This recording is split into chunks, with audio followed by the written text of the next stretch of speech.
Special Thursday edition of Best Available Podcast. It is June 10th, and because we are two young, hardworking men, we had to push back our recording this week all the way back to Thursday, a first for us, but we're excited to talk about some sports and some stuff that's not sports. Matt, we are coming up closer to the official start of summer. Of course, the unofficial start was a couple weeks ago, but how are you feeling here on June 10th? Well, definitely it was very hot this past week. I'm not a big complainer of hot weather, though. I'm just kind of used to it after, working at a summer camp for so long. But, Ryan, reached a breaking point over the weekend.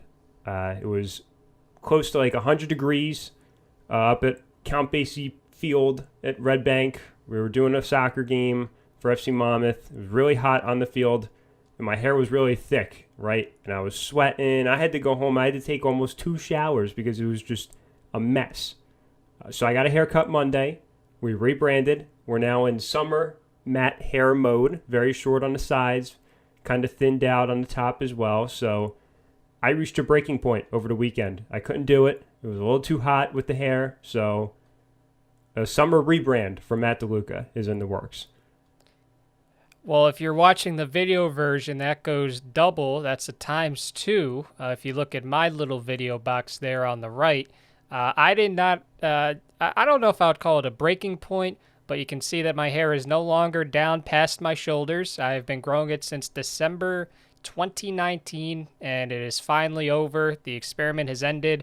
I don't know, I'm going to sound like such an idiot for this, but I don't know if it was the humidity or just something at the stadium, but after every game I worked for the Trenton Thunder, my hair would just be like, it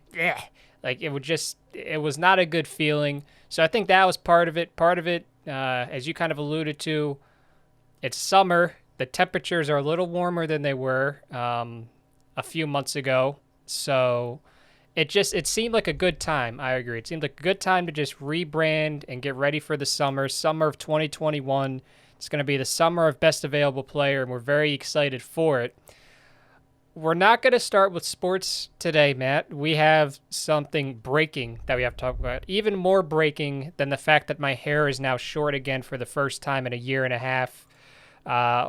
Members of Best Available Player, Jillian Young and Justin Garcia, in Justin's live stream on Monday night. You can go to twitch.tv/xghostbot_ to watch him Monday, Tuesday, Wednesday. He streams with Jill now every Monday too, so go check them out and listen to their podcast if you're not already, Jabberjays. You can see right on the homepage of our website, bestavailadopleplayer.com. They put together, I guess, a fast food tier list is the best way to describe this. If I remember, I'll put a picture of it on the screen. I had some major issues with this list, so we need to address this first. This is the most pressing issue in our society today, this exact tier list. So, Matt, I'll start with you. I'll get to my thoughts in a second. So, your initial thoughts when you looked at this tier list, were they positive? Were they negative? How many issues did you have with this list?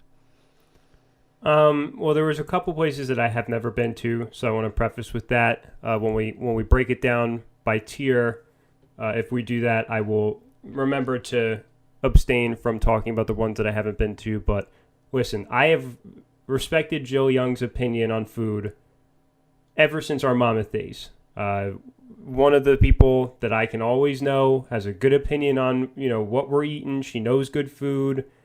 This list, though, Jill, I'm sorry, is all over the place. And I know we're going to break it down a little bit, but Jill, I don't know. This is not like you. I don't know why some of these are as high as they are, but I know we're going to talk about it and break it down. But I do want to note, Ryan, that there could be regional differences, right? Because Jill and Justin live a little more north than us, right? So we are basically Philly guys. So some of these places are probably just different in taste, in, appearance, down here for us compared to them up north. So want to preface by saying that. But I do think right off the bat, they do have one South Jersey delicacy not where it needs to be. Yeah, I think that's a fair point. I think it's good that you got that out there. Impressions and experiences at these places matter. So maybe up there they had, a not so great experience at a place where maybe you and I have had better experiences. That's fair. That's understandable.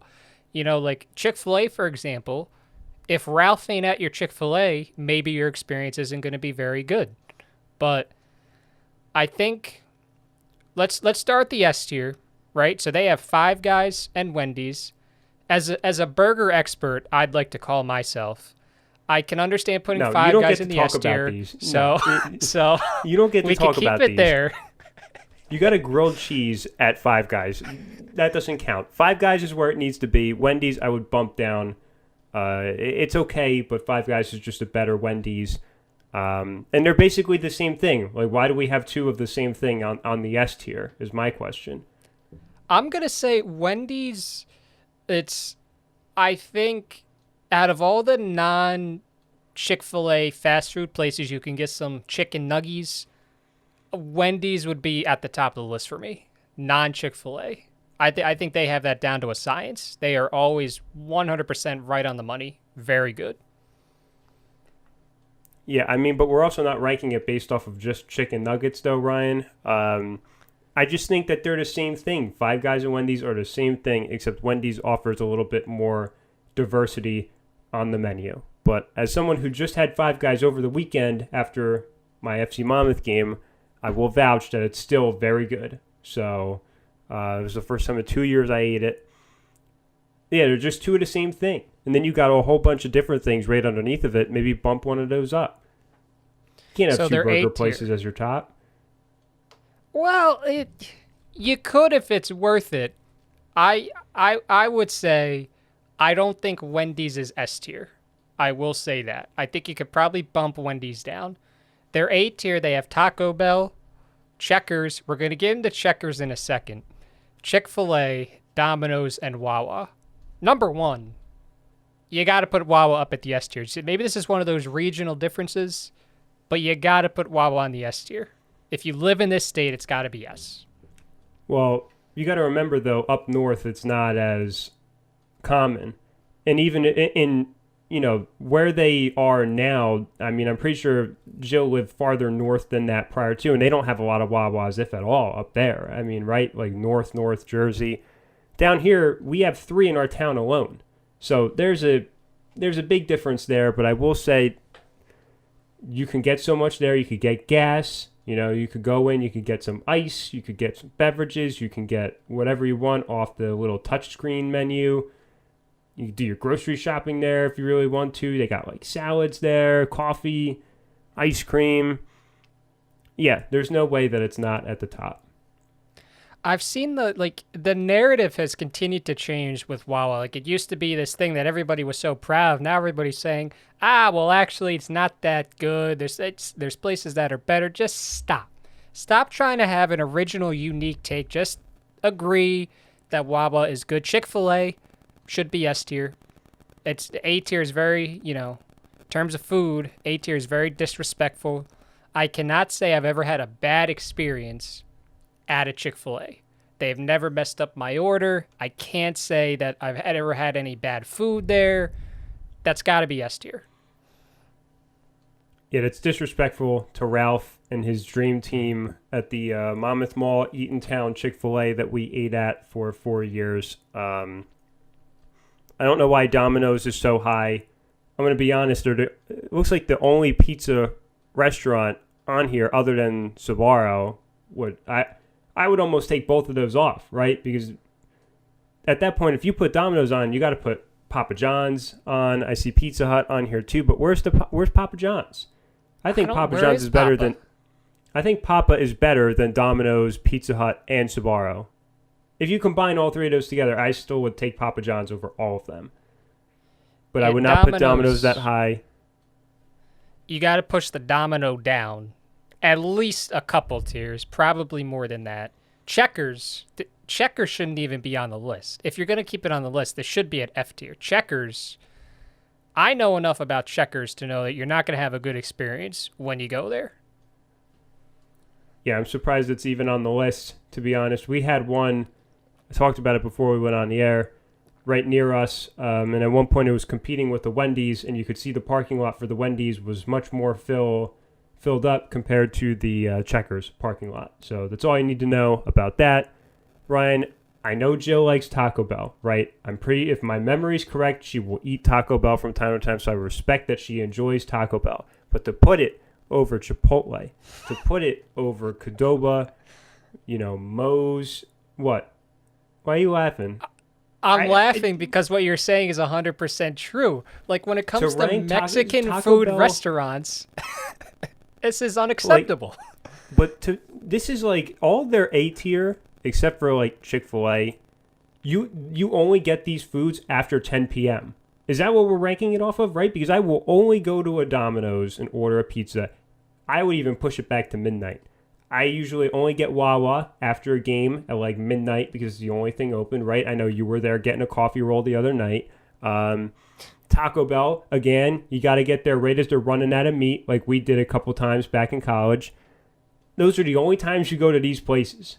So I'm very confused as to again, if my memory is correct, Jill, I understand you love Taco Bell, but to rank it over my favorite restaurant of all time in Chipotle hurts my heart.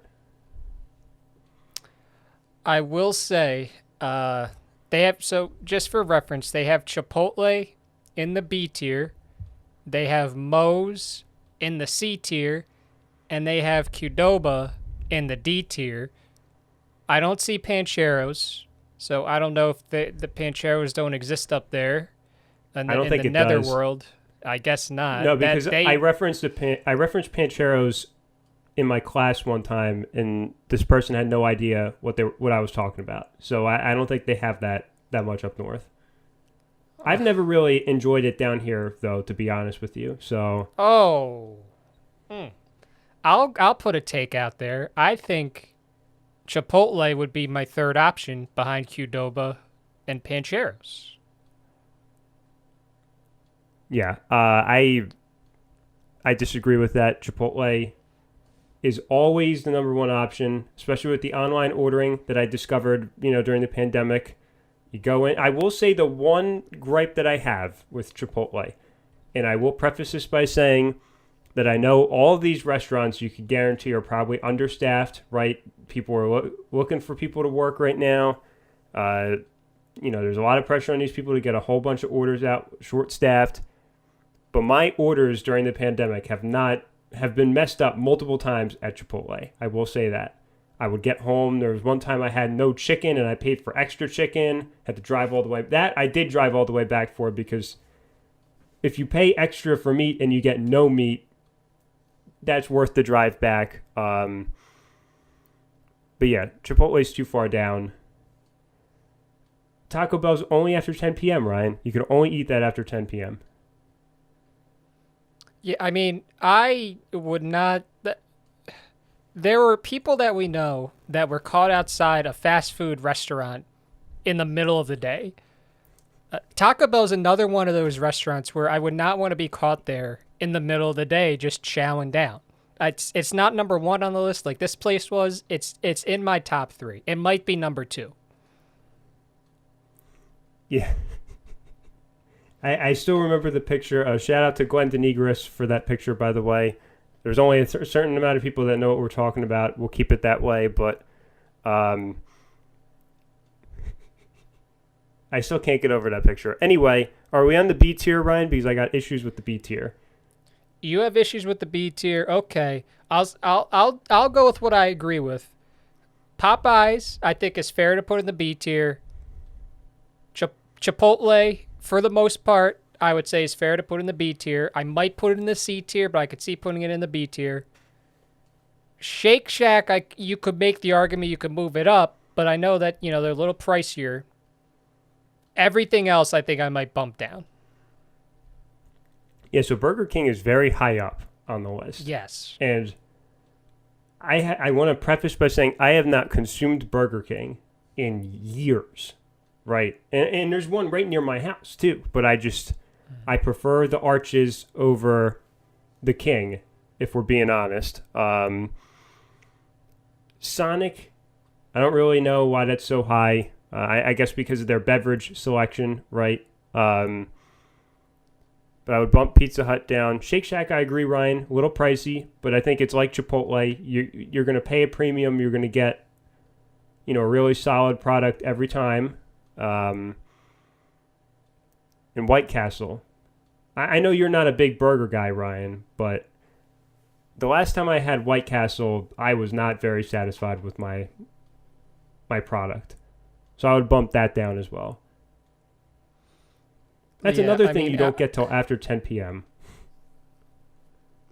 As someone that I kind of like to think I'm an expert when it comes to, the burger industry. You can't put White Castle in the B tier. That's also on the list of if you get caught eating there in the middle of the day, you got to reevaluate your decisions. I agree. I will say the first second I saw this tier list, Burger King at B was the thing that stood out to me the most. That was, I think, the initial impression. I was like, wow, that's way too high. Yeah, and listen, they could be really good now, right? I mean, I know they got like that plant-based or cell-based burger, right? The Impossible Whopper. That could be really good. You might have to try that, Ryan, because you're not a big red meat guy. You might have to try the Impossible Whopper.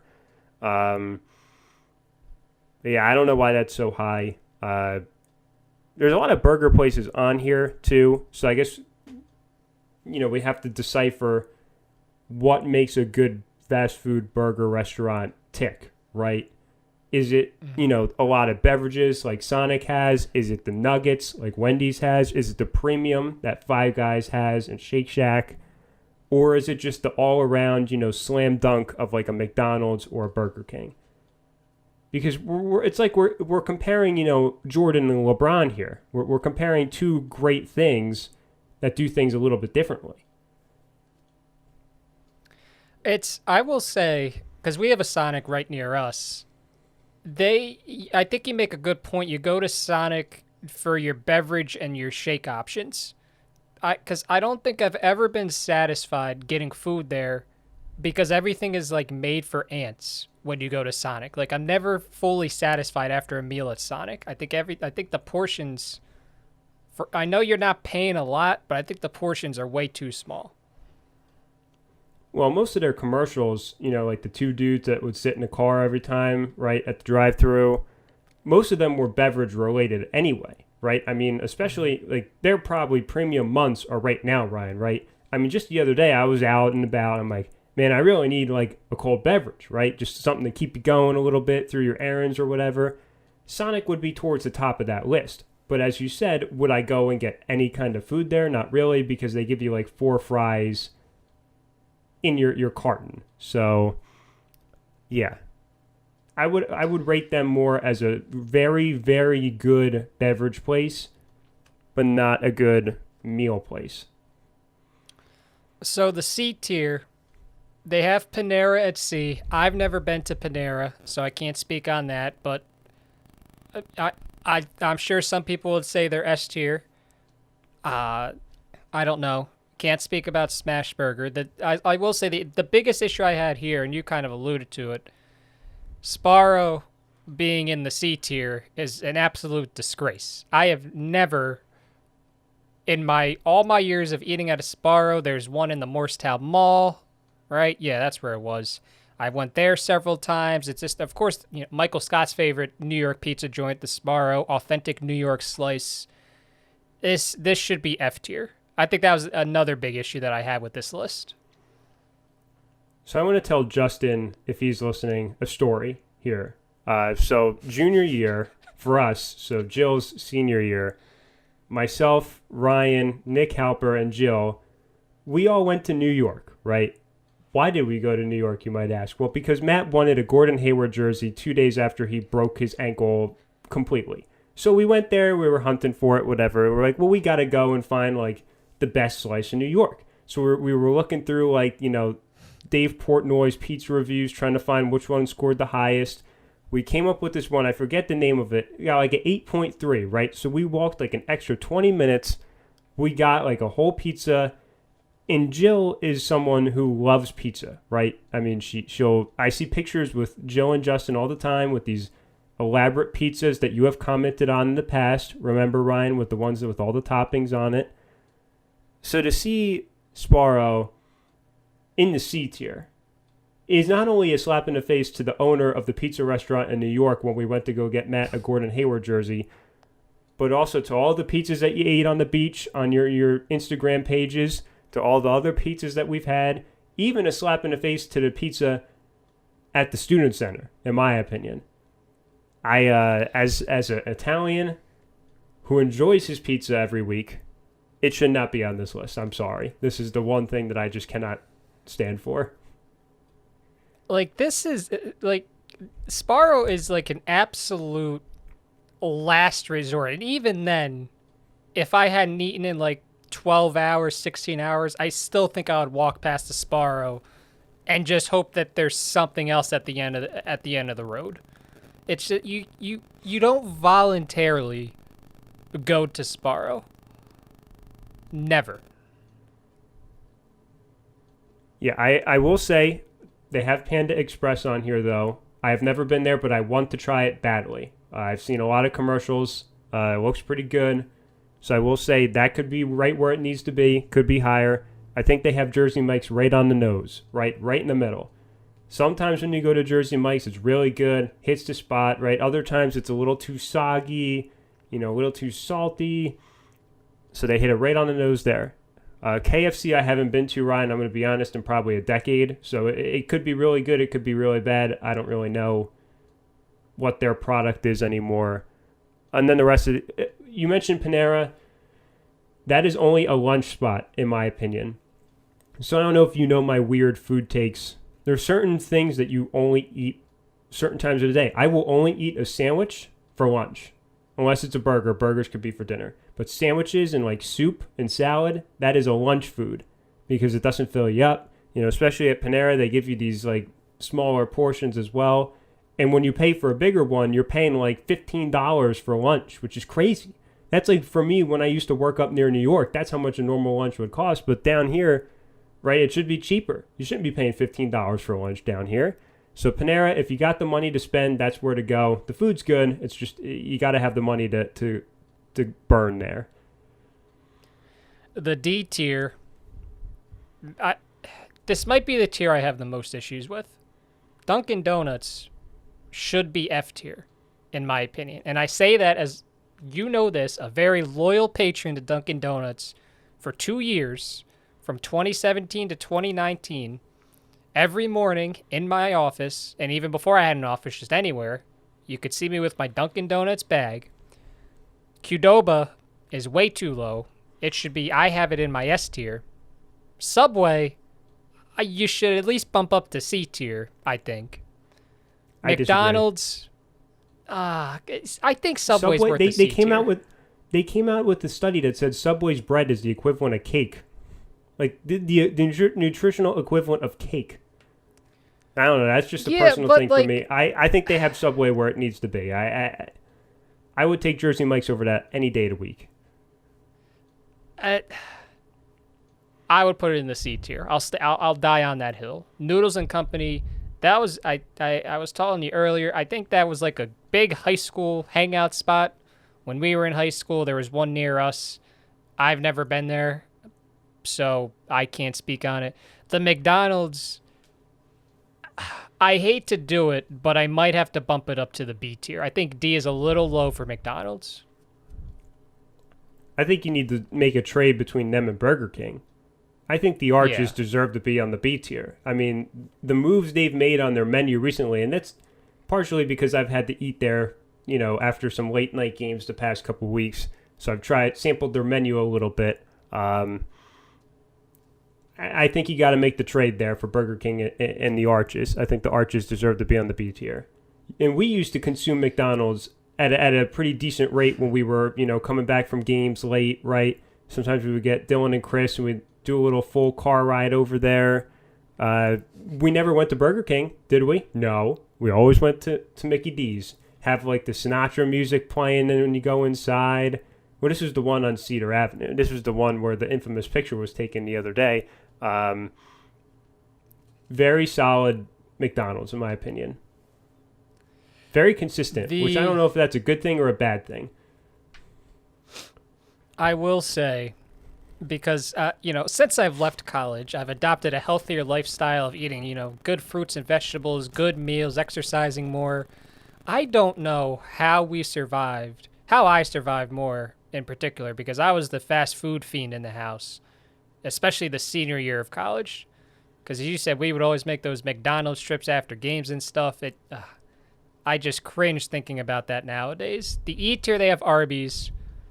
I think that's fair. The only good thing, in my opinion, about Arby's is the fries. That's the only reason I would go to Arby's. And the F tier is Long John Silver's. I've never been there, but I think F tier is probably a good spot for that anyway.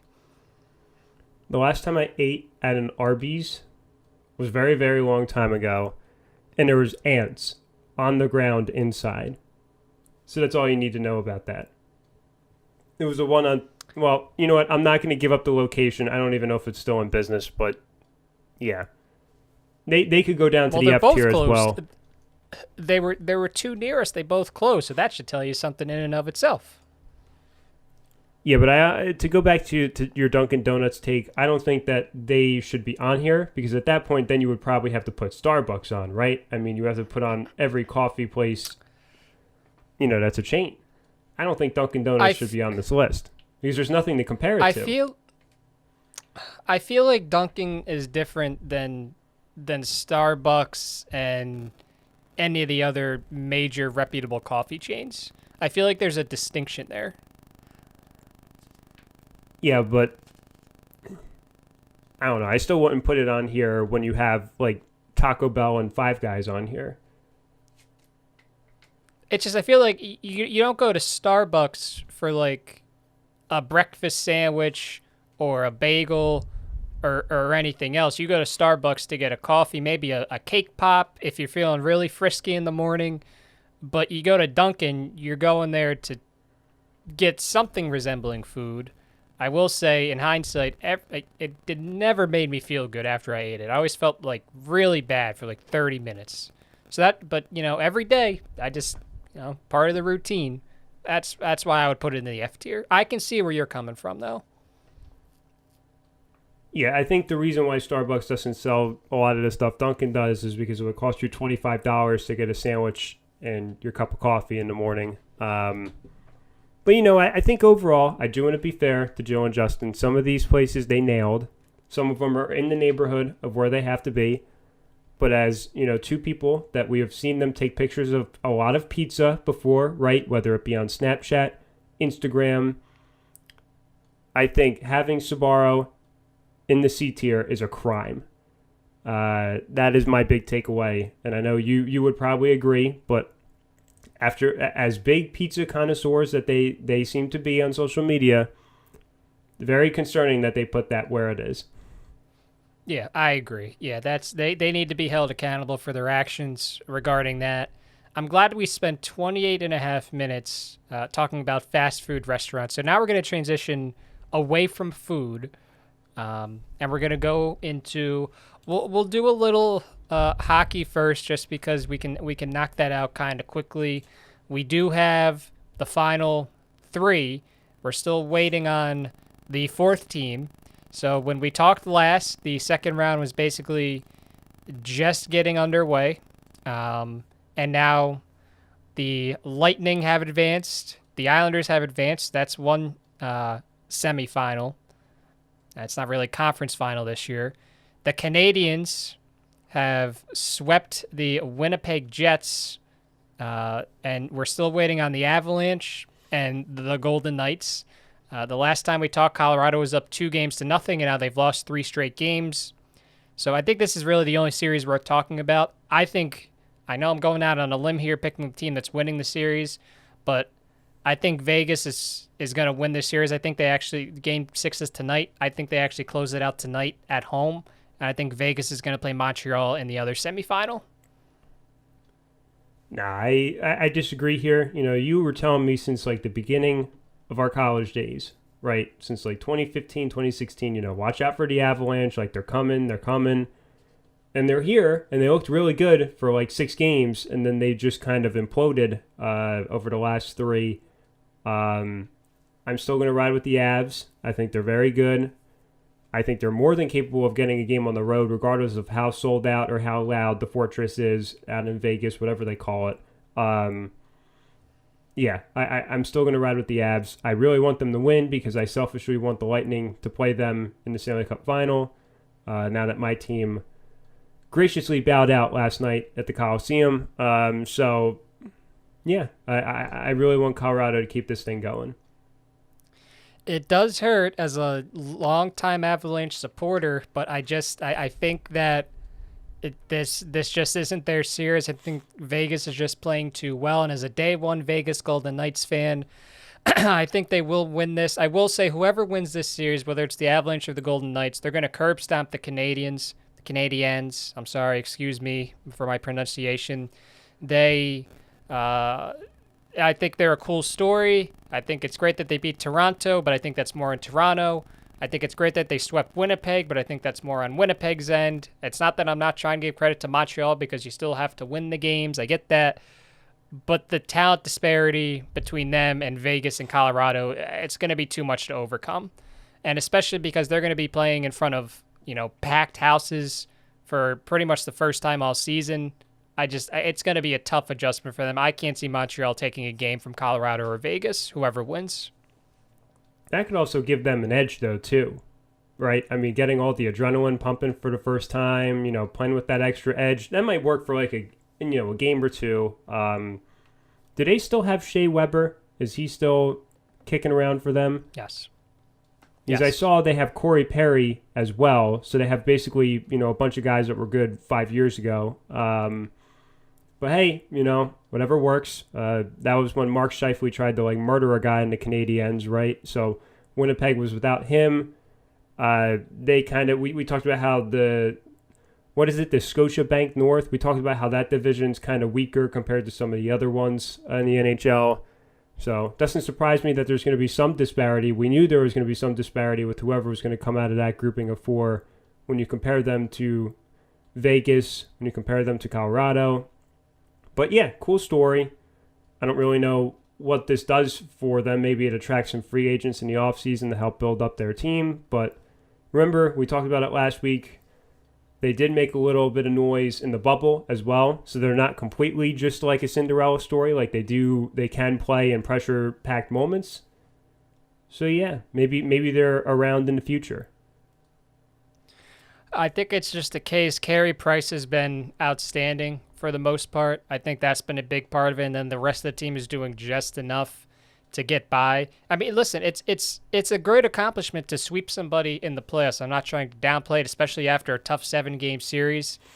It's just that this is where it ends. I know I said last time, there's no way they're going to beat the Jets. This is actually where it's going to end. I'm going to double down. They're not going to beat the Avalanche or Vegas. Then on the other side, nobody's beating Tampa Bay. It's not possible. Once again, it's a great story for the Islanders. I said that would be cool to get them into the Final Four, but nobody's going to beat this Tampa Bay team. They're just too good. They're going to be in the finals. Yeah, so someone reminded me that I said that I was not really afraid of the Islanders. To them, which I think we went 2-4 after that happened, maybe 1-4. Maybe that was after our Game 1 win. Not a good way to lose last night, going to be honest. Bruins have a lot of issues that they're going to have to figure out. Not really a lot of issues, but a couple glaring ones. But congrats to the Summer of Glenn. I'm glad that I could contribute to the cultural and societal impacts that the Summer of Glenn brings to our world. So, yeah. Go Islanders, I guess. I don't know. This will be... Ryan, this is big news. I think we have a bit of a delay, but it's okay. We're going to power through it. The only thing that I can say is that I think I watched my last game with Tuukka Rask in net for the Bruins. I don't know how I feel about it. A little bit of excitement, a little bit of concern for the future. But I think this was the last time that I have to watch him in a playoff game. And most Bruins fans would rejoice at that. I'm kind of in the middle. I gotta say, I will admit, he didn't play his best last night. However, nobody on the team played their best. It's just I can't put.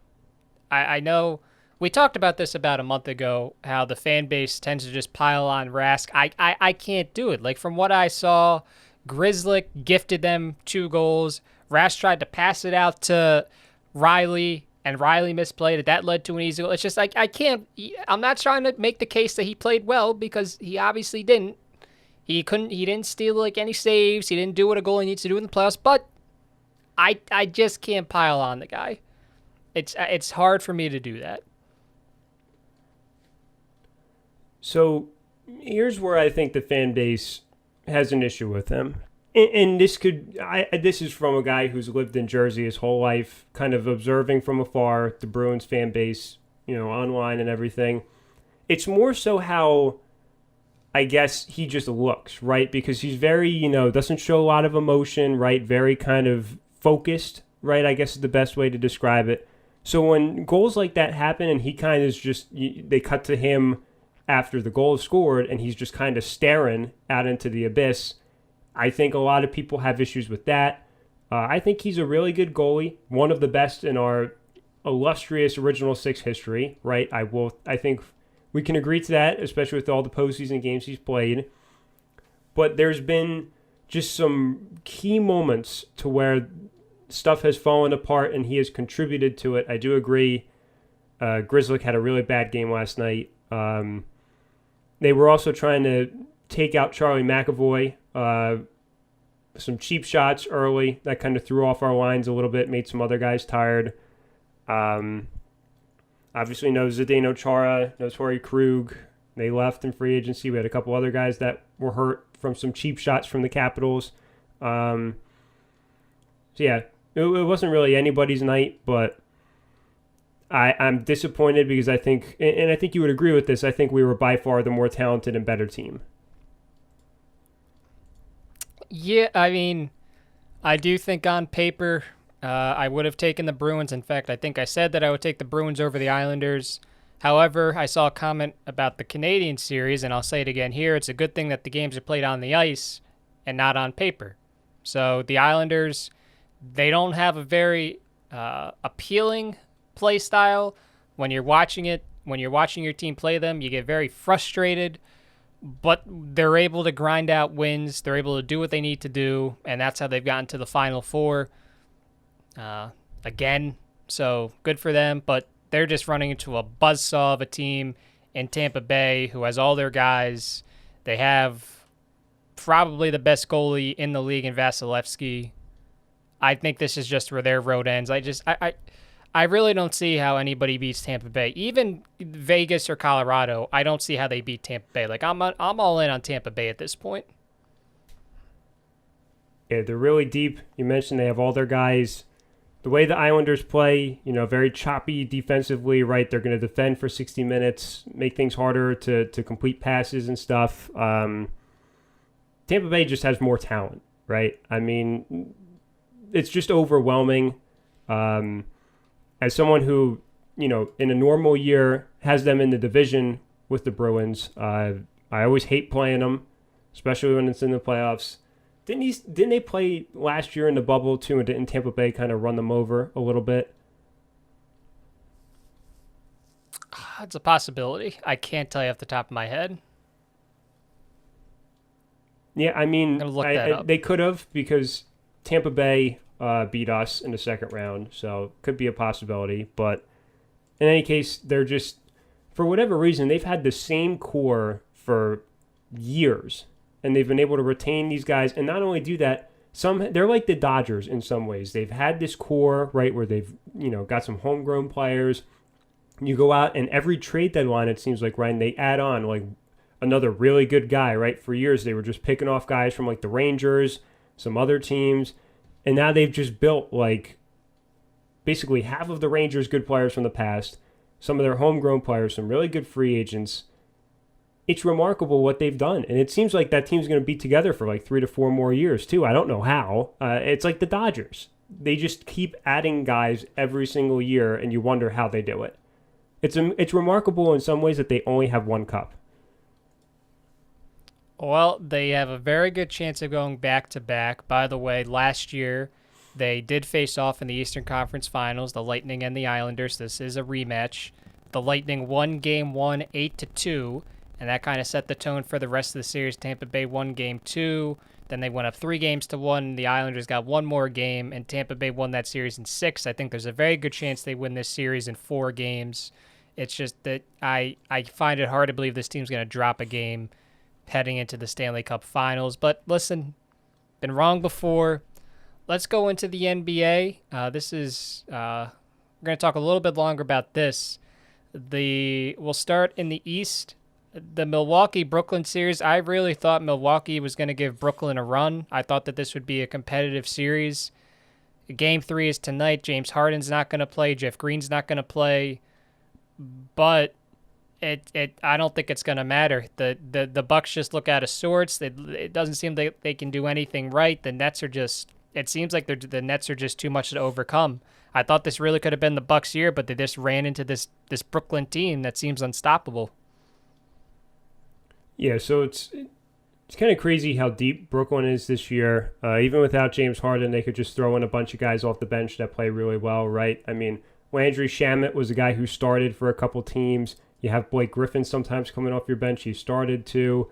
They got guys just chilling there, right? I mean, even a guy like Mike James, who's playing over in Europe, who I think is really good, he's came over and been a real solid player for them. You got other guys like Nico Claxton. I mean, the list goes on and on. So the depth there will challenge anyone's in the league. I think Milwaukee, we mentioned it last time, Dante DiVincenzo's injury, I think, really was kind of a turning point in some ways because we talked about their depth, but it just doesn't compare to Brooklyn. And I think Giannis is going to get a lot of unfair scrutiny, coming up short again in the playoffs. Because I say it's unfair because this is just a really, really good Brooklyn team. I mean, even without James Harden and Jeff Green playing, I mean, this is still like a really solid, almost all-star team in many ways, right? Of guys from past years, guys currently, seasoned vets on the bench. Brooklyn is a key example for what I've been saying for the Celtics and other teams, even for your Sixers. If you want to make a deep run, add some vets off the bench, right? Remember, they even had LaMarcus Aldridge at one point this season. Just add veterans that know how to play in the playoffs, could come in at any point and give you like 8 points. So you got to give credit to the Nets and their front office. They've done a really good job setting themselves up for situations in the playoffs. I think I will say I was very wrong about Blake Griffin. I really did not think he had much left in the tank, but he bamboozled me. I mean, he's given them good, solid minutes whenever they throw him out there, especially in the postseason, which I really didn't think was going to happen. So this team's really good, and obviously they're going to be together for a couple more years here. As a Sixers fan, I'm still confident that they could make it more of a series than Milwaukee does, but Brooklyn is just so good. I don't want to keep overstating the fact. I do want to say with Milwaukee, I think you made a good point that the DiVincenzo loss, to reiterate, was very big. Jeff Teague has kind of looked out of sorts out on the floor. I don't think he's been a very positive player for them so far in this series. He's not giving them what they need. So then you have Bryn Forbes, you have Pat Connaughton. Bobby Portis can give you some hustle plays, but we talked about how they were sneaky deep, but now it's, especially without Dante, I guess it's kind of easy to see why they're not able to compete.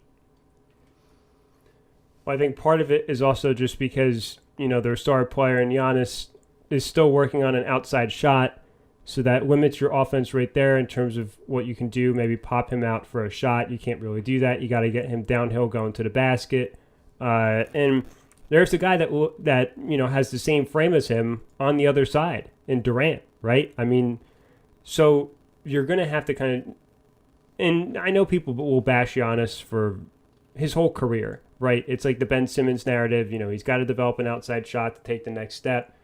I mean, when you lose a guy like DiVincenzo who can shoot, kind of forces, that shooting to go down a little bit, change your offense slightly. So yeah, I think Giannis is going to get a lot of unfair criticism, but I do think that this should stress the importance of an outside shot for him going forward. Yeah, I think that would just unlock. I mean, I say this as someone in the exact same position with a player that is trying to develop a shot. Just having the threat that you're going to shoot and shoot it, even respectably, just opens up the entire offense. And I think eventually that'll come for Giannis. I don't, it's unfortunate that it's not this year, but I think eventually he will develop that. The other Eastern Conference matchup is the Sixers and the Hawks. The Hawks came out on fire in Game 1. I was not able to watch the game. I saw some of the highlights. I've read some analysis.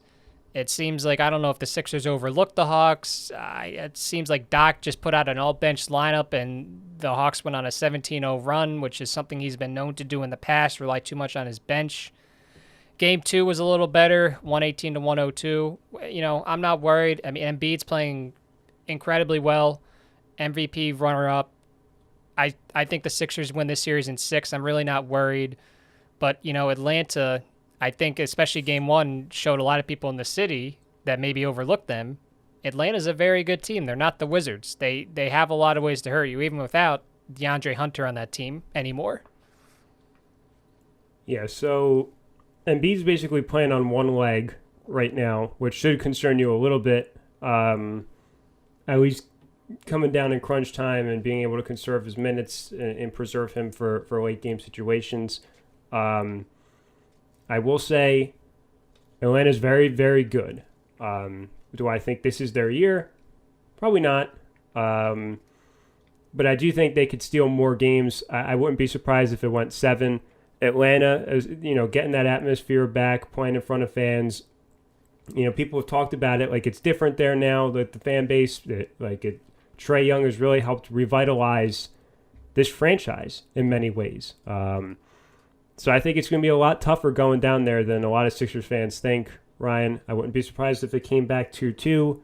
Really wouldn't even shock me 3-1 for Atlanta either. Do I think the Sixers are the better team? Yes, but it's going to be really tough for you guys to win down there in Atlanta.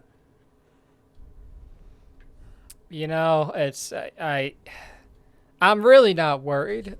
I'll be fair. I'm biased about this team, but I'm not worried at all. I think that the game plan for Game 2 was a lot better. Of course, it helped that Shake Milton had the best game in, 2-3 months. He really came alive there late in the game, which is what this team needs if they want to compete. They need another guy to come off the bench. I mean, Maxey only got 5 minutes. It's just, as long as Embiid is playing, I'm not worried. And I'm not going to turn into a Facebook doctor. I don't know what the repercussions are of him playing on this. I'm just trusting that the medical staff is doing what they think is right. I'm trusting that Morey, and Doc are doing the right thing for Embiid long term. That's all I can do. I don't know what's going on, but, if he's going to put up 40 points, I'd like to think that he's okay and he can manage it, but listen, I don't know. It's exciting. It's exciting though to see him doing this. Yeah, I think when I say he's playing on one leg, you could see him at times in Game 2 kind of not put pressure on that leg. Understandably, having, what was the injury? Some meniscus thing. I wouldn't be playing a basketball game if that happened to me. But I do think that just trying to manage his minutes at least a little bit. He's the kind of guy that will play no matter what, which is what I love about him, and what I think that a lot of people kind of overlook when they go and see, how he is on social media.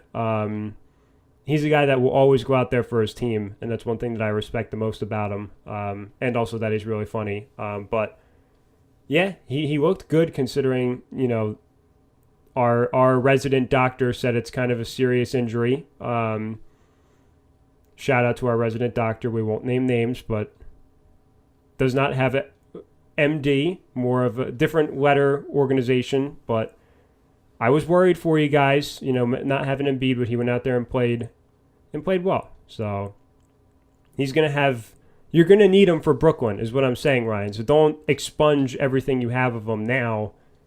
You're going to need him the next round. Well, that's the thing. As I said, all I can do is trust that they're handling this correctly. I mean, we've seen in the past a guy tries to plan an injury and then he's never the same. I can't imagine Maury wants anything to happen long term bad to his cornerstone, his star piece. So I'm hoping that they're handling this correctly. That's all I can do. It's a fine line to walk if he's able to keep playing like this and get them into the finals, but he's never the same moving forward. That's I don't even if they win the finals, I don't know if it's worth it at that point if he's never the same after this year. But we can only wait. The Western Conference, we'll start with the Phoenix Suns, who you have talked up before. I have always liked to support the Phoenix Suns, although, of course, I was a big Denver Nugget guy. And the Nuggets are down 2-0 in this series. But, Matt, I don't think this is too surprising. You've been trying to bang the drum saying that Phoenix is a very good team. And I think now that we're in the second round, I think a lot of people are starting to realize that they are actually a good team. They didn't get lucky because Anthony Davis got injured. Like this is legitimately a very good constructed team with a very good head coach. Yeah, so I got bashed a lot back in college when I said DeAndre Ayton is a very good player. I got ridiculed a lot. I mean, obviously the guys that were taken after him turned out to be better players, but he's turned out to be a really solid player for Phoenix. I think Chris Paul, obviously having a guy that dishes out 15 assists and no turnovers definitely helps your cause. I've said it before, having Chris Paul is one of the best things you could have in this league, right up there with like having LeBron. He does wonders for young teams, helps elevate these guys to new heights, right? I mean, Ayton and Booker are both different players now that Chris Paul is with them. Even guys off the bench, G League legend Cameron Payne, right? I mean, he was in the G League 2 years ago. Now he's playing an integral part on the bench for this Phoenix squad. They're doing a really good job of managing CP3's minutes as well. Phoenix is really good. I wouldn't be surprised if it was Phoenix-Brooklyn in the finals. Said that to you a couple weeks ago, I think. It really would not shock me. They're really good. They could shoot. They could drive. They could defend. They have some depth. Very well coached, by the way, with Monty Williams, one of my favorite coaches in the league. Yeah, they're exciting, and the excitement coming out of the bubble was warranted, and they just needed to go out and get a veteran, and that's exactly what they did. So looking back on it, right, they had the best offseason and arguably one of the best bubbles out of any team that went down there to Orlando, because it showed them that they were ready to take that next step. Yeah, I agree, and I'm very happy for that fan base. They've struggled, they've waited for so long, and now they have a team that they can really get behind, a team that, as you said, if they make the finals, it shouldn't be surprising to people. I mean, that entire market really, I mean, if you want to talk about the WNBA too, the Suns are doing good, but the Mercury, they've won their last 3. They lost a close one to the Aces, who are, my Las Vegas Aces are very good. So there's a lot of good basketball going on right now out in Phoenix. So fans should be excited for them, and they should support both of those teams now. They should get in now. It's fun, like seeing those teams be good. Like it's really cool for both leagues. Yeah, so it also helps having Diana Taurasi just over the past however many years she's been in Phoenix. Definitely helps to have her there. But yeah, and you could even expand it to, like, obviously the Mercury have been the best team out of that market by far. But in terms of making it to championships outside of the Mercury, really no team in Arizona has really done that, right? I mean, the Coyotes, I can't even remember the last time they were good. The Cardinals are getting there, right? They made it to the Super Bowl in like 2008. They're getting there. The Diamondbacks, I guess, were good in like 2001. So, like, it's basically Phoenix basketball, right? Whether it be the Mercury or now the Suns. This is a market that has had success, with one team, but now we're starting to see it with the Suns as well. But they're really good. They're not going anywhere, especially when you could restructure Chris Paul's contract, right? Get him on for like 2 more years, get him for a last hurrah. then pass it off to somebody else. Yeah, them in Brooklyn are not going anywhere.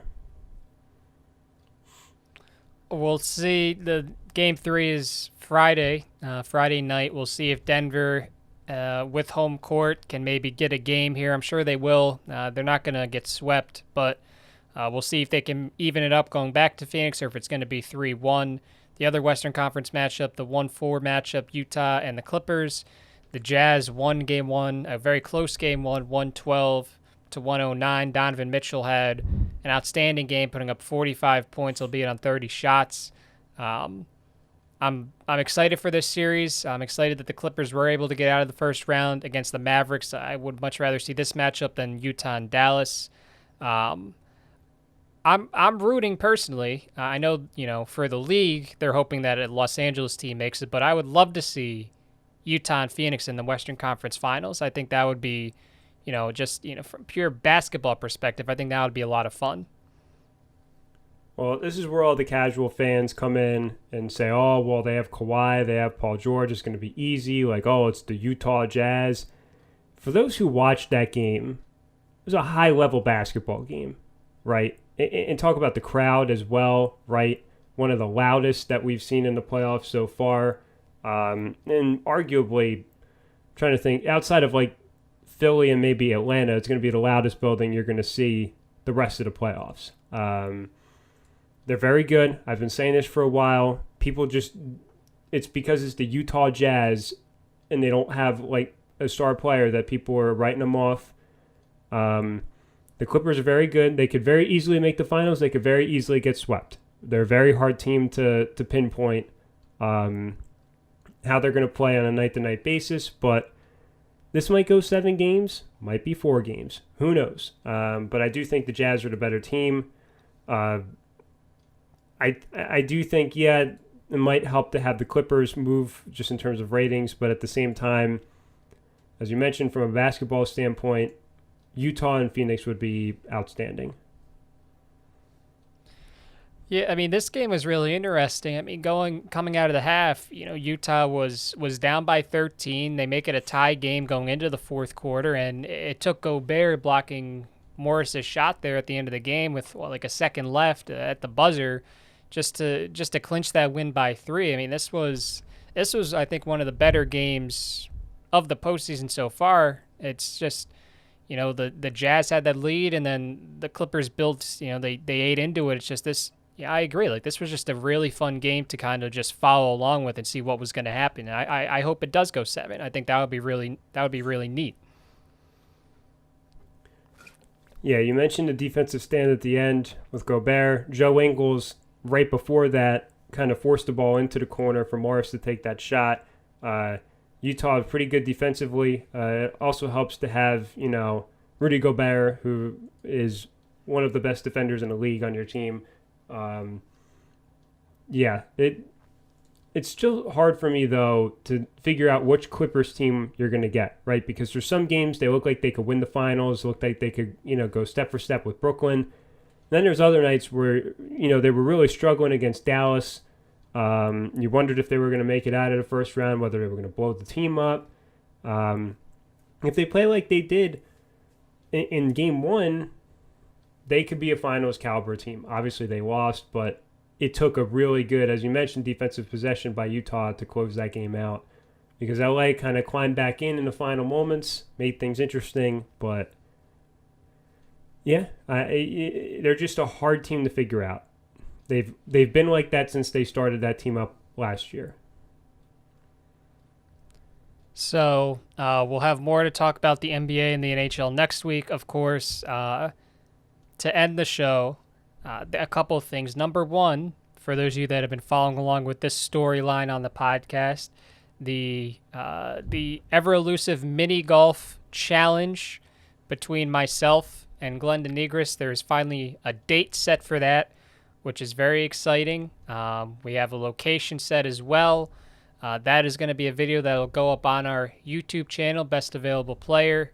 It'll be, I'll bring the camera out. We're going to have a lot of fun, but finally, after what seems like months of trash talk and ducking people and just everything else, It's finally going to happen. And, Matt, I could not be more excited for this day to finally be here right in front of us. Yeah, so I think we're going to play two. I don't know how we're going to do the scoring because I think we're going to play two courses. I mean, this is something you and I just talked about, but we'll probably get our money's worth out of our day. We've been promoting it. Ryan, I expect the excuses to start flowing by hole 4. Glenn is going to start wiping the floor with you and putting the pressure right off the bat. I don't even think he needs to stretch, to be honest. I think he's just going to go right out there and start hitting. Yeah, I think you should be trembling in your boots right now, Ryan. Glenn DeNegris is coming. He's going to wear red, just like Tiger would. The gallery's going to be behind him. You know, we're going to have the Goodyear blimp flying over. Yeah, you should be worried right now. I'm not worried. You keep telling me to be worried. I'm really not worried about what this guy could theoretically do on a mini golf course. I'm not going to have any excuses because I actually plan on winning. So I'm not going to need the excuses. It's going to be him that needs the excuses. So I don't know. Y'all keep talking this guy up. I'll see it for myself. I'm really not scared at all. I'm not worried. I'm not going to lose sleep the night before. It's like, I'm fine. Like, I'm ready to go. I'm not going to say it's not going to be close because I hope it's a nice competitive matchup between two mini golf giants, but it's just at the end of the day, I think the better person will win, and that person is me. But still, as I said, none of that matters. All that matters because the weather is going to be very nice on this day. So all that matters is that we just have a nice day out with the boys, go get some food afterwards. That's all that matters at the end of the day. Winners, losers, who cares really about that? All that matters is just having a nice, good day for the first time in almost a year and a half with the fellas. That's really, we're all going to be winners at the end of the day, if you think about it. Yeah, that's again until like hole 4 or 5 when Glenn's up by 3 strokes already and you like shanked your first shot on like the second tee or whatever and you're just like really struggling. Then Glenn's putting the pressure on, and Zach and I are getting in your ear, and you got to film it too, and then you're just like, oh, it's just too much. And then next thing you know, he's going to be up by 6 strokes. Tell you what, it took a miraculous comeback for me to even make it close in Myrtle Beach.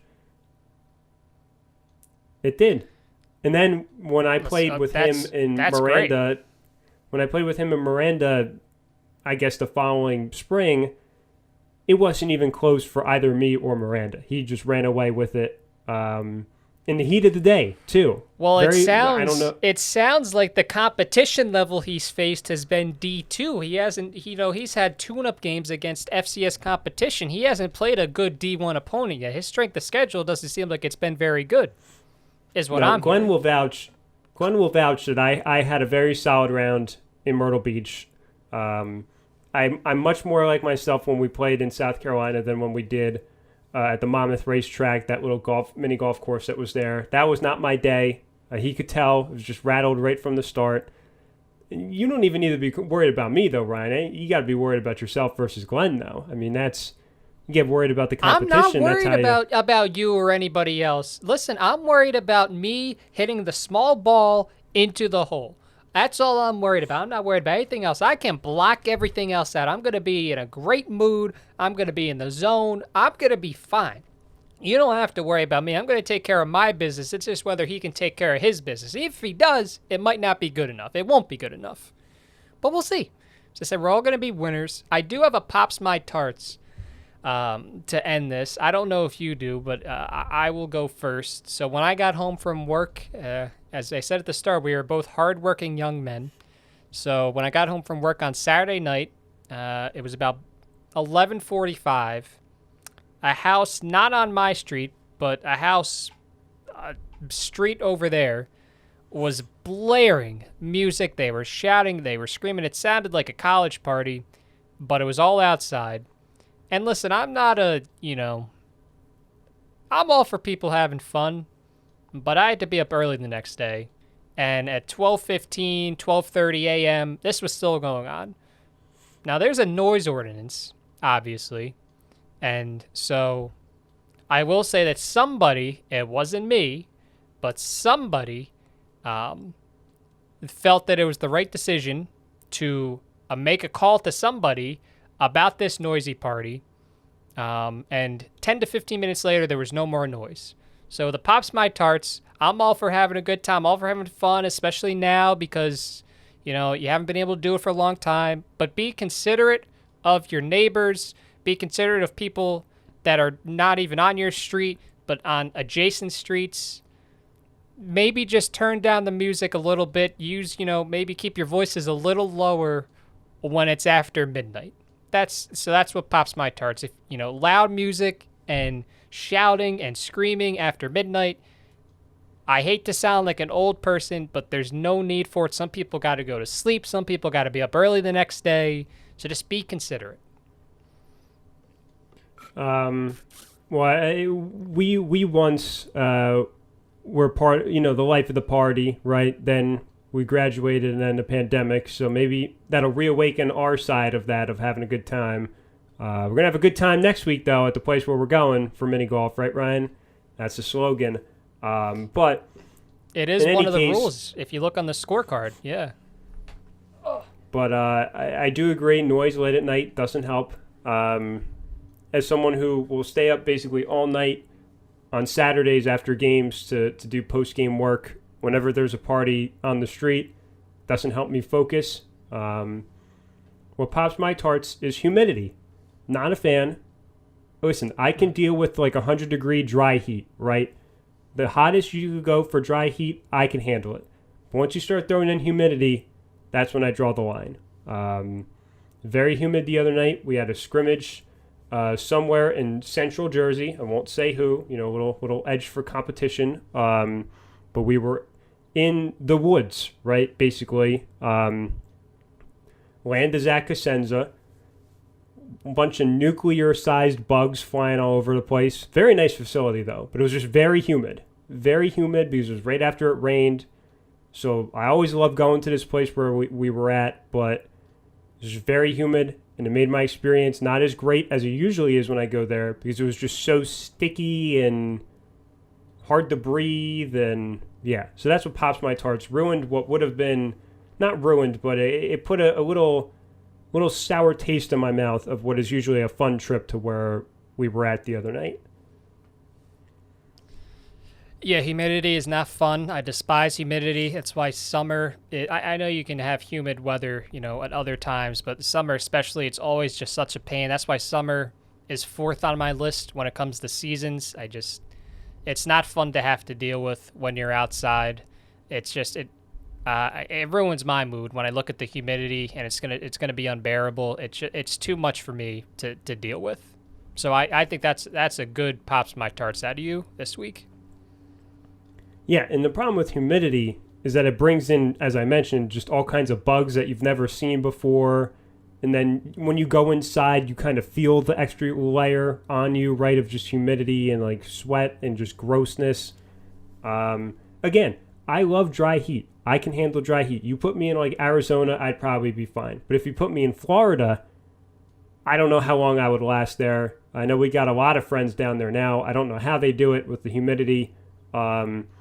I would much be better off in a place like Arizona or in the desert. That's why I liked us when we were at the beach, Ryan, up in Monmouth, because you get that clean ocean air coming through.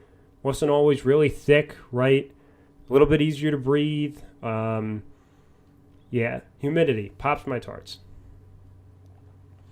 So that'll do it for this week's episode. I don't know what day we're going to record on next week. But, we will get an episode out next week, and we'll be able to talk at that point about how the mini golf match went. I don't know if the video will be up by that point, but it'll be up shortly thereafter if it's not already up. Thank you guys for listening to episode 44. We'll catch you guys again next week.